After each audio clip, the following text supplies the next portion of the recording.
Session 29, Part 1, The Genesis Account of Creation. Greetings, my name is Gary Cangelosi. If the millennium is a restoration of this Genesis creation to its Edenic condition, then it is very important that we understand the Genesis account of creation. The Genesis account has some similarities with other ancient accounts of creation that were circulating in Egypt and Mesopotamia at that time. Some theologians claim that the Genesis account was derived from these other creation narratives. In many ways, these other accounts are quite bizarre, and I believe the Genesis account of creation was written as the inspired Word of God to refute these distorted accounts and to provide mankind with an accurate portrayal of creation. There are actually two accounts of creation in Genesis. The first account can be found in chapter 1, and the first few verses in chapter 2. The second account is in chapter 2 and revolves around Adam and Eve. As a form of literature, the book of Genesis is not written in the same style as a modern biology or physics textbook. Although it was written in the ancient world before modern science, that makes it no less historically or scientifically accurate. Once the earth is created, Genesis reads more like a history book, chronologically recording historical events, beginning with Adam and Eve, and then progressing to Cain and Abel, Seth and Enoch, Abraham and Sarah, and ending with the life and death of Joseph. The last verse of the book states, "So Joseph died, being 110 years old. They embalmed him, and he was put into a coffin in Egypt," in Genesis 50. The way in which Adam and Eve lived and died is treated in the same manner as the way in which Joseph lived and died. They're not treated as mythical figures. All of these characters are viewed as real historical people, and their critical life decisions had a major impact on human history. Moreover, the Garden of Eden is not presented as a fantasy land like C.S. Lewis's Narnia. Rather, it is presented as an actual historical place, just like Egypt is presented as a real place. The Garden of Eden has identifiable rivers that the ancient world would have been familiar with. A river flowed out of Eden to water the garden, and there it divided and became 4 rivers, and the 4th river is the Euphrates, Genesis 2. This is similar to the description of the land when Abraham and Lot were parting ways. And Lot lifted up his eyes and saw that the Jordan Valley was well watered, everywhere like the garden of the Lord, like the land of Egypt, in the direction of Zoar. Genesis 13. The Jordan Valley was real, and the land of Egypt was real, and so was the Garden of Eden. Some theologians seem to be embarrassed by the depiction of Adam and Eve. But the book of Genesis does not give us the option of treating Abraham and Lot as real people living in a real place and treating Adam and Eve as fictional characters living in a fantasy land. The two creation accounts in Genesis differ in many ways. For example, the first account revolves around the 7 days of creation. It describes the creation of the earth and the solar system, as well as the creation of man as male and female in the image of God. But the names of Adam and Eve are never even mentioned. In contrast, the second account begins with the heavens and the earth already in existence and focuses on the creation of Adam and Eve in the Garden of Eden. If both creation accounts are chronological or sequential in space and time, then there are some apparent contradictions between the two accounts that must be reconciled. This, I believe, is where theologians have done a poor job of discerning the basic structure of the two accounts. For example, in the first account, God creates man in his image and is male and female on the 6th day. Does this mean that Adam and Eve were both created in one 24-hour period? If so, this is inconsistent with the second account. In the second account, God first creates Adam from the dust of the ground and puts him in the Garden of Eden to manage it. Eve is nowhere to be found. God then creates the various animals and presents them to Adam in search of a suitable helpmate. It would surely take more than 1 day for Adam to evaluate hundreds of these creatures. After considerable time, Eve is finally created. it is highly unlikely that both Adam and Eve were created in the same 24-hour day. Another problem in reconciling the two accounts is the apparent contradiction of the order in which man and the animals were created. On the sixth day, God creates the living creatures, such as livestock, before he creates man as male and female. And God said, "Let the earth bring forth living creatures according to their kind." Then God said, "Let us make man in our image, after our likeness." Genesis 1. In the second account, however, God creates Adam before he creates the animals. Adam is alone in the world, which is not good. As each animal is created, they are then brought to Adam for consideration as a suitable helpmate. Then the Lord God said, "It is not good that man should be alone. I will make him a suitable helper fit for him." So out of the ground the Lord God formed every beast of the field. Genesis 2. Both accounts cannot depict sequential historical events. Otherwise, the two accounts contradict one another. Even more troubling is the notorious problem dealing with the existence of 3 days before the sun was created on the fourth day. The creation of the sun is necessary to define a solar day, which is a 24-hour rotation of the earth in relation to the sun. But what do we make of the previous 3 days? They obviously cannot be 24-hour solar days as we know them, for the sun had not yet been created. Furthermore, in the first account, vegetation is created on the third day, the day before the sun was created. It's difficult to conceive of plants living and growing without sunlight, which is required for photosynthesis to take place. Theologians have devised a number of creative explanations for how plants can function without solar light, based on the axiom that all things are possible with God.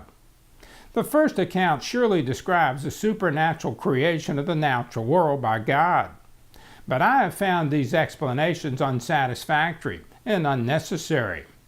The author does expect us to read the text in a rational manner, even though he is describing the actions of God.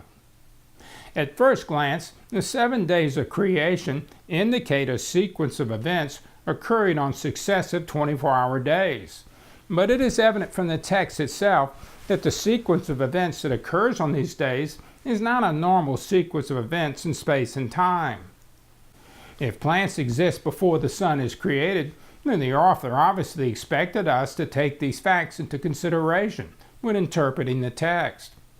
So despite the rhetorical use of 7 sequential days, it is evident that this account was not intended to be understood as sequential in space and time. The first account is more of a description of the intended function of the various components of this creation, not the actual sequence of when these components were created. Notice the description of the function of the sun, moon, and stars on the fourth day. And God said, "Let there be lights in the expanse of the heavens to separate the day from the night. And let them be for signs, and for seasons, and for days and years. And let them be lights in the expanse of the heavens to give light upon the earth." And it was so. And God made the 2 great lights, the greater light to rule the day, and the lesser light to rule the night, and the stars. And there was evening, and there was morning, the fourth day. The lights in the heavens have the following functions: to designate days and years, to give light to the earth day and night, and to designate signs and seasons. The second creation account, however, is presented in a manner that is sequential in space and time. God first created Adam from the dust and placed him in the Garden of Eden to manage it. Then, putting Adam to sleep, he created Eve. Next is Satan's temptation of Adam and Eve, the fall, and the curse of death. This account continues, ending with the death of Joseph in Egypt. This is standard sequential history. Therefore, even though the 7 days of creation in the first account appear to be a chronology of when each component of creation was made, in reality it is the second account that is sequential in space and time. Together, these 2 accounts of creation give us a very good understanding of how and why God created this world. To illustrate how these two accounts of creations differ yet work together, let us examine how one might describe the creation of a house. Imagine a father and his young daughter are strolling through their neighborhood one afternoon and notice a new house has been built on a previously wooded lot. The child asks her father, "Daddy, how did this house get built?" They notice a sign in the front yard that reads, "Designed and built by Cornerstone Construction Company for James and Betty Jackson." And the father replies, "I know this builder. His sales office and model home are just down the street. Let's go down there and ask him." So they walk down the street, and the builder was in the office. He invites them in, and the father asks him to describe to his daughter how the house was created. The builder proceeds to show a PowerPoint presentation of the entire process of building the house. First, he was approached by James and Betty Jackson to build a house for their family on a lot they had selected. He was a design builder, so he first designed their home and then built it for them. The design process began with a series of 7 meetings between the builder and the Jacksons. At the first meeting, the Jacksons described how large a house they needed and how many bedrooms it should have. They also walked a lot to determine the location of the house. They wanted to save as many trees as possible, so they separated the areas that would be cleared from the areas that would remain wooded. At the next meeting, the builder showed the Jacksons his initial floor plan of the house, which included a large family room, 4 bedrooms, and a 2-car garage. The couple wanted some distance between the children's bedrooms and theirs, so he located the children's bedrooms upstairs and the master bedroom downstairs. Using the PowerPoint presentation, the builder showed the little girl a series of photographs of the family room and the various bedrooms. Notice that the builder transitions from describing the functional arrangement of the rooms of the house to showing pictures of the completed house. But the house with the 4 bedrooms was obviously not built during that meeting.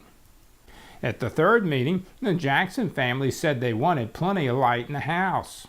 So he designed the house with extra windows to allow for an abundance of natural daylight to enter the house. He also designed an elaborate system of indoor lighting to provide plenty of evening light. The builder then showed the little girl additional photos of the completed house, demonstrating the various forms of natural light for the day and artificial light for the evening. In this account of the creation of the house, the builder first describes the various functions of the different forms of light and then proceeds to show pictures of the completed house. Compare this process to the creation of the sun, moon, and stars. And God said, "Let there be lights in the expanse of the heavens, and to separate the day from the night," and their function. And God made the 2 great lights, the greater light to rule the day, and the lesser light to rule the night, and the stars, completed solar system. And there was evening and there was morning, the 4th day. At the 4th meeting with the Jackson family, the builder designed the indoor water system for drinking water, bathing and washing, and sanitary waste disposal.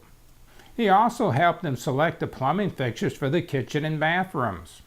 He then showed the little girl photographs of the finished kitchen and bathrooms, particularly the elaborate master bathroom. At the 5th meeting, the builder designed an indoor climate control system so that the house would be warm in the winter and cool in the summer. He also designed sliding glass doors and windows to allow fresh air into the house during mild seasons. Then he showed the little girl photographs of how the various doors and windows opened and closed. At the 6th meeting, the builder assisted the Jacksons in selecting the paint colors for the house. The family chose a variety of paint colors for the interior and exterior walls. He also assisted them in selecting hardwood flooring and carpet for the interior of the house. He then showed the child a variety of photographs of the completed house, demonstrating all the beautiful materials and colors they had chosen. At the 7th and final meeting, the Jackson family and the builder decided that they were finished. So they all went to lunch to celebrate the completion of designing the house.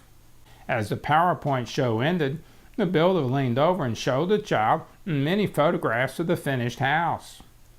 This account of the 7 meanings to create the house is a progression of how the house was conceived and designed to function. The photographs then depict the completed features of the house. But this description is not intended to be a sequence of how the various components of the house were constructed. In this account, the timing of the installation of the windows for natural light and ventilation is not important. What is important is the purpose of the windows, to allow light and air into the house. The actual sequence of when the windows are installed is immaterial in this description of the creation of the house. The child, however, was not satisfied with this answer, so she asked the builder, "But how did you create the house?" The builder replied, "Oh, you mean how was the house actually constructed?" He then proceeded to show a series of photographs that demonstrated the step-by-step process of how the house was actually created on the wooded lot by his crew of construction workers. First, a clearing and grading subcontractor removed the trees that were on the lot to make room for the house. Next, the footings and foundation were built with concrete blocks and brick. Lumber was then delivered to the site. The next day, a framing crew began framing the house. Once the house was framed, a roofing crew installed the roof. Workers then installed the windows, exterior doors, and exterior siding. Next, a variety of subcontractors roughed in the electrical, plumbing, mechanical, and other systems. After the subcontracting work was inspected and it met local building codes, the drywall was hung and finished. Next, the interior doors, cabinets, and trim work were installed. The electrical, plumbing, and mechanical systems were then trimmed out and completed. The house was then painted and carpeted based on the Jackson selections. The house received a final inspection by the county building inspector and upon approval was issued a certificate of occupancy. The Jackson family then moved in, bringing their furniture and personal belongings to live in and care for the house. As long as the Jacksons made their mortgage payments and properly managed the house, it would appreciate in value. But if they fell behind in their mortgage payments, the bank would foreclose on the house, and they would be evicted, lose their investment, and lose the enjoyment of their wonderful home. This 12-step description is a sequential chronology of how the house was built in space and time on the lot. In this case, the timing of the installation of the windows is very important. The walls of the house must be framed and built before the windows can be installed. The plumbing and electrical work, too, must be installed before the drywall is installed. The timing of each of these steps is critical to the construction of the house. By learning about both the design process and the construction process, the child now has a much better idea of how the house was created. First, the builder conceived and designed the house to function in a certain way for the Jackson family. Then the builder built the house on a lot in a sequential manner, one day at a time. The builder did not intend for his description of the 7 meanings to be understood by the child as the process of how the house was actually constructed. It actually took the builder 6 months for his crews to construct the house. And the child was sharp enough to realize that the pictures of the completed house did not mean it was built over the period of 7 meanings. But the child needed to hear both descriptions of how the house was designed and built, otherwise the description of how the house was created would be incomplete. In like manner, the 2 Genesis creation accounts are a picture of God as the design, builder, and contractor. The first account revolves around the 7 days of creation and is analogous to the 7 meanings with the Jackson family. This account reveals how God conceived, designed, and created this world to function, not how creation was chronologically assembled. The first account describes how various components of this creation should function. Plants are created for food from man and other living creatures. These plants are created with internal mechanisms to reproduce their kind. In this account, it is immaterial that the plants are conceived and created before the sun itself is created. The builder could design the kitchen the day before he designed the roof to protect the cabinets and appliances from the rain. The second account, however, is similar to how the builders sequentially constructed the house on the lot. This account describes God creating Adam and Eve in their Edenic habitat. First, God took dust from the ground, fashioned a human body, and breathed life into Adam. And then he created the Garden of Eden and placed Adam into the garden to tend it. Next, he created the animals in search of a suitable helpmate for Adam. And then he created Eve as a true helpmate. The second account is a chronological sequence of the construction of Adam and Eve in their home in the Garden of Eden. And they were given specific instructions on how to manage and operate the garden. If they did not follow these instructions, they would be evicted from the garden. The first account appears to be sequential in space and time because of the rhetorical use of the 7 days of God.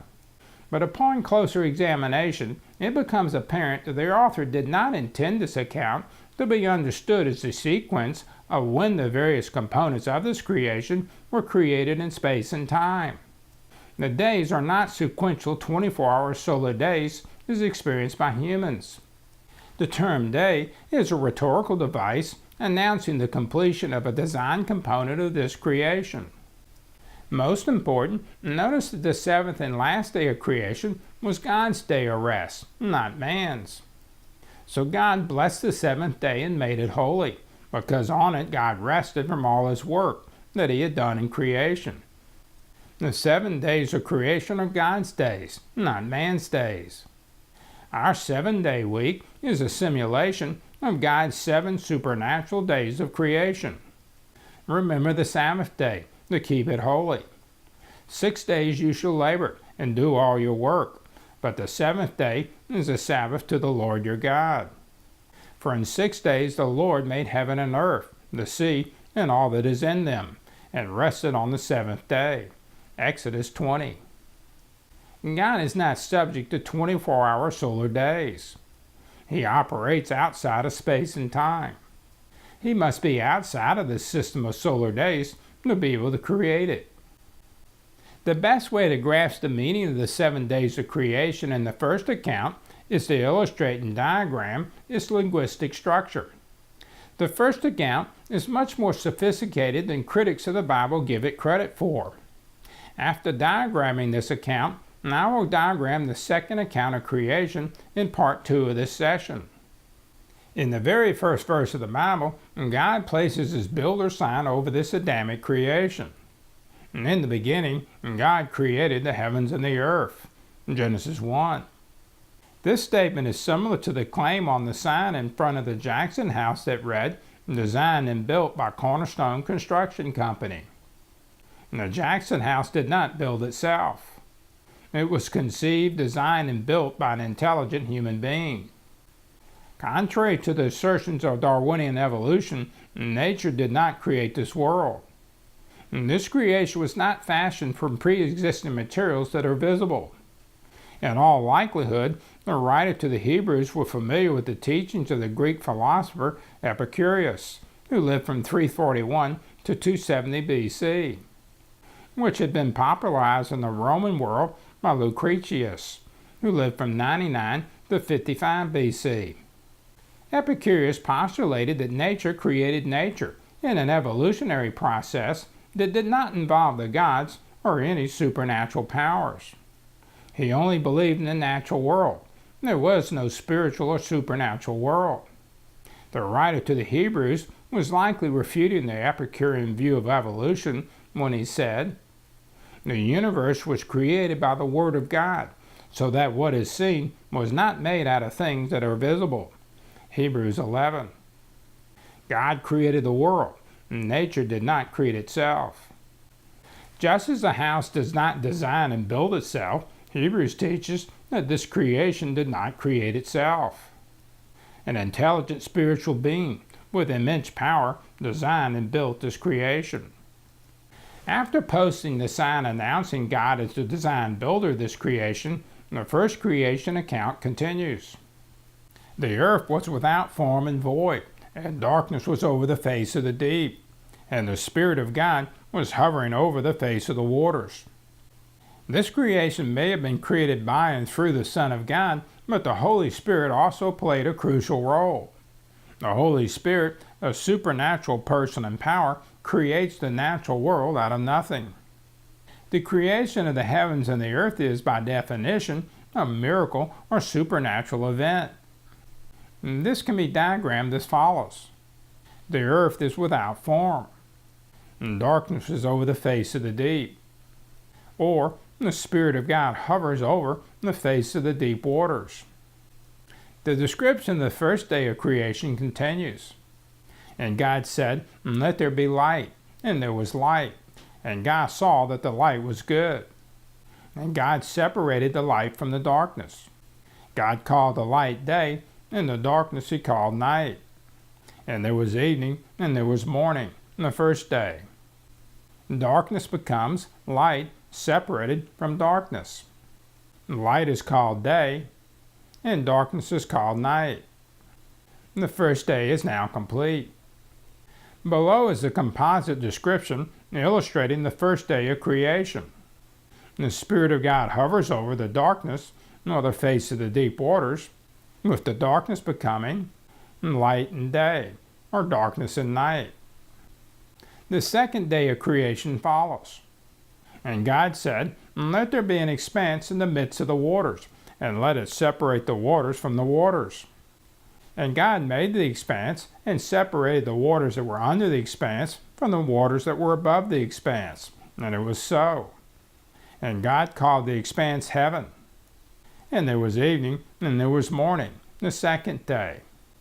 The deep waters are separated: waters, expanse, and waters. God named the expanse heavens. The waters are placed above and below the heavens, which can be diagrammed as follows. The waters above the heavens are the expanse, and the waters below. Below is a composite description of the first 2 days. The Spirit of God is over the waters, which is over the heavens, which is over the waters. The heavens or the expanse become the heavens with the light for the day and darkness for the night, which is still over the waters. The third day of creation follows. And God said, "Let the waters under the heavens be gathered together into one place, and let the dry land appear." And it was so.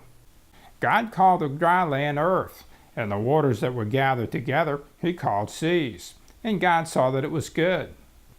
The waters are gathered into one place called seas. This reveals dry land called earth. This can be diagrammed as follows. The waters under the heavens become earth and seas. The third day of creation continues.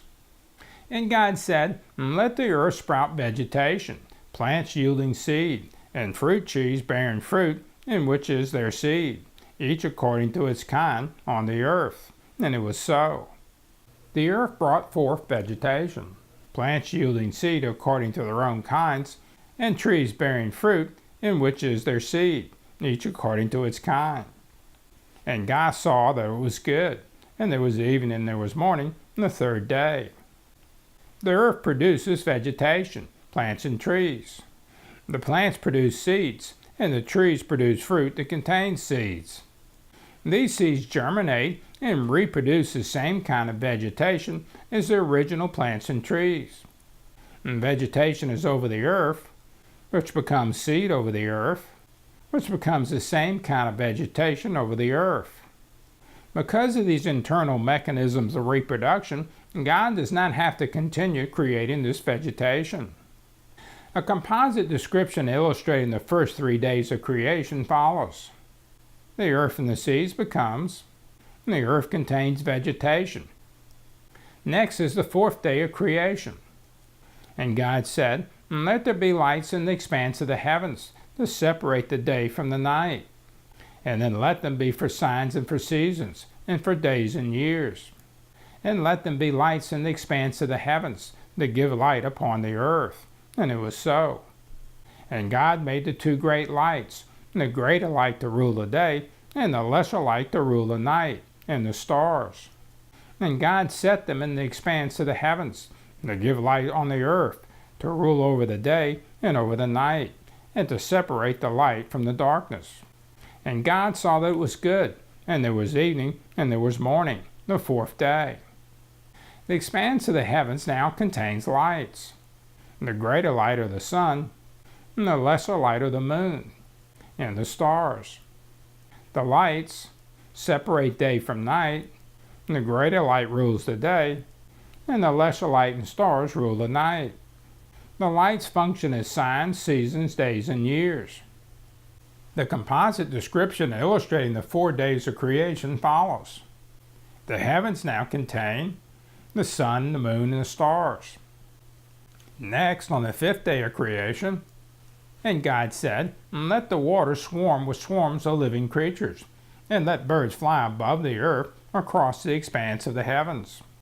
So God created the great sea creatures, and every living creature that moves, with which the waters swarm, according to their kinds, and every winged bird according to its kind. And God saw that it was good, and God blessed them, saying, "Be fruitful and multiply, and fill the waters in the seas, and let the birds multiply on the earth." And there was evening, and there was morning, the 5th day. God creates living creatures. The heavens now contain birds that fly above the earth, yet they multiply on the earth. The waters contain swarms of sea creatures. All these creatures are able to reproduce their kind, so God does not have to continue creating them. God does not instantly fill the earth with these creatures, but allows them to reproduce and fill the sky and sea. The composite description illustrating the 5 days of creation follows. The heavens, which contain the sun, moon, and stars, now contains birds. And the earth, which contained vegetation in the seas, now becomes the earth with vegetation and the seas containing living creatures. Next is the 6th day of creation. And God said, "Let the earth bring forth living creatures according to their kinds, livestock and creeping things, and the beasts of the earth according to their kinds." And it was so. And God made the beasts of the earth according to their kinds, and the livestock according to their kinds, and everything that creeps on the ground according to its kind. And God saw that it was good. And the earth now contains distinctive kinds of living creatures, livestock, creeping things or insects, and beasts of the earth. And the creation of the 6th day continues. Then God said, "Let us make man in our image, after our likeness, and let them have dominion over the fish of the sea, and over the birds of the heavens, and over the livestock, and over all the earth, and over every creeping thing that creeps on the earth." So God created man in his own image. In the image of God he created him. Male and female he created them. And God blessed them. And God said to them, "Be fruitful and multiply, and fill the earth and subdue it, and have dominion over the fish of the sea, and over the birds of the heavens, and over every living thing that moves on the earth." The following descriptions illustrate these verses. Man, as male and female, is in the image of God. Man is to be fruitful and multiply and fill the earth. Man is to subdue the earth and have dominion over all the living creatures. Man has dominion over the fish, the birds, the livestock, creeping things, and every living thing. The creation of the 6th day continues. And God said, "Behold, I have given you every plant yielding seed that is on the face of all the earth, and every tree with seed in its fruit. You shall have them for food. And to every beast of the earth, and to every bird of the heavens, and to everything that creeps on the earth, and everything that has a breath of life, I have given every green plant for food." And it was so. And God saw everything that he had made, and behold, it was very good. And there was evening, and there was morning, the 6th day. The following descriptions illustrate these verses. Every plant was food for man. Every tree was food for man. Every green plant was food for man and other creatures with the breath of life, birds, creeping things, and beasts.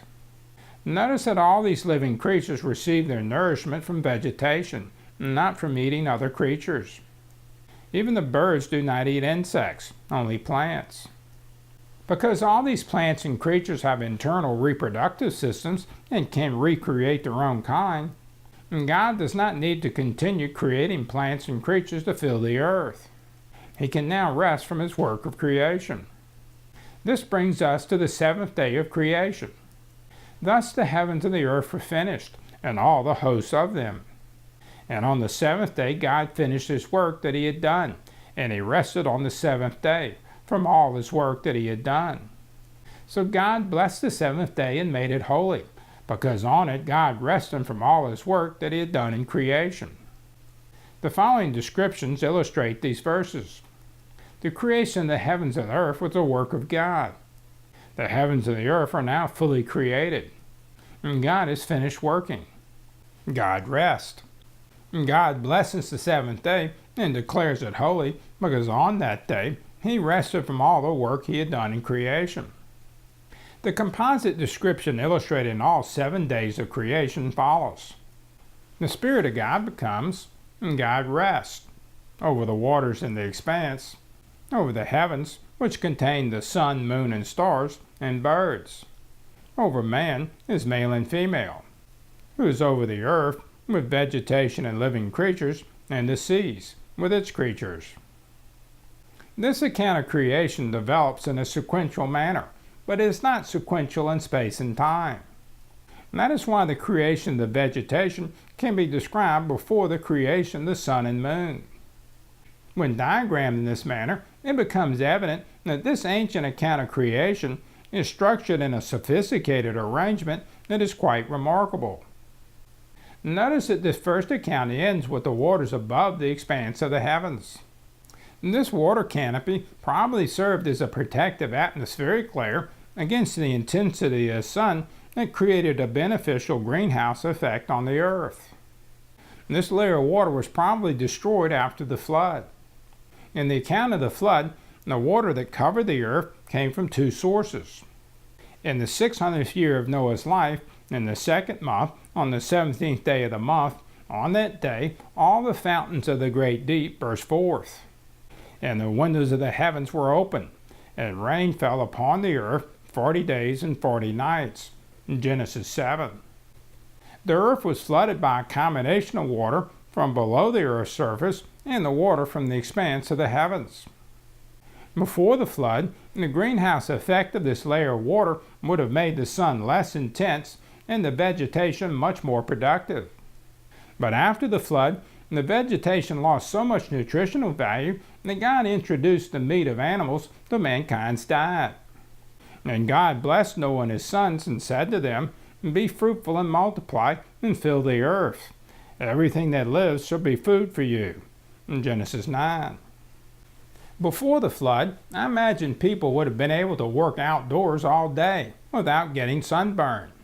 Today, whenever I'm outside in the hot summer sun, the intensity of his harmful rays reminds me of the fall and the flood and the loss of this protective canopy.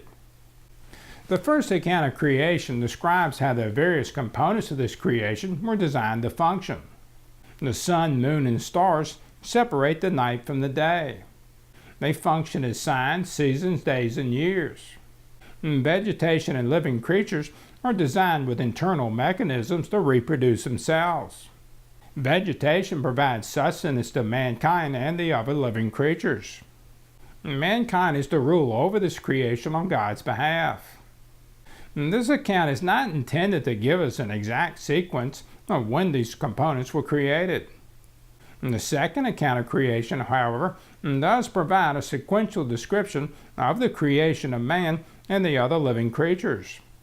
The second account is similar to the description of the design builder actually constructing the Jackson House in space and time. After the second account, historical events in the remainder of the book of Genesis transpire sequentially from the creation of Adam to the creation of Eve, to the fall of Adam and Eve, to the lives of Cain and Abel, to the lives of many other significant figures, ending with the death of Joseph in Egypt.